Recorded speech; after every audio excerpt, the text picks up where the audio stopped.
Whether it's the energy of dance and the sound of music, or the fascinating people and stories behind our nation's history, there's something for you to love at the North Carolina Museum of History's annual African American Cultural Celebration. There's so many different things going on here. I couldn't choose where to be or what to do. The music, the arts, the crafts, everything was out of sight. And next year, it's a must on my calendar. Now that's serious. The event started in 2001, and it actually started like a lot of great ideas with just a few people sitting around a table thinking about how can we really focus on African American history in a vital way. And we started throwing around ideas, and there were so many names that came to the forefront that we said, this isn't one program. We've got to establish something that is ongoing, that really highlights the diversity in our state. And we started in 2001, and it's just gotten bigger and bigger every year. African American culture personifies the rich, dynamic, multifaceted heritage of America. So that everyone can enjoy this day of celebration, the museum opens its doors free to the public. To create this day of engaging activity, an equally diverse group of individuals are involved in the planning.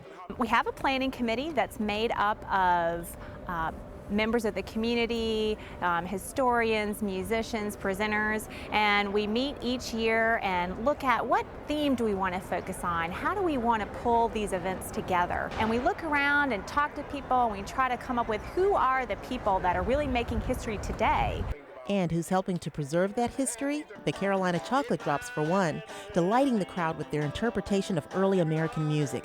They see the relevance of their contribution to this day of celebration.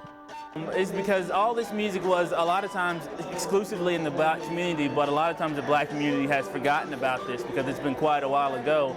The banjo as an African American instrument, for the first 100 years of its existence, it was only played by slaves. So it wasn't until the early 1800s that the banjo began to be picked up by white Southerners in a lot of places.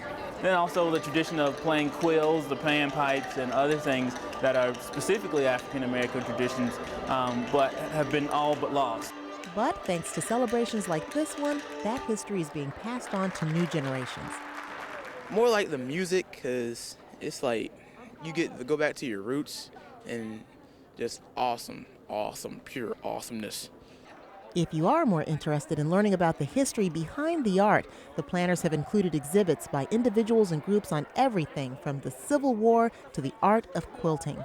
And there are lectures and seminars like this cooking demonstration featuring the author of the Soul Vegetarian Cookbook. We don't want to fry, only use enough olive oil just to coat the skillet so it wouldn't stick. It was awesome. I learned a lot, and I'm visiting from Charlotte. So this is like what we need in Charlotte.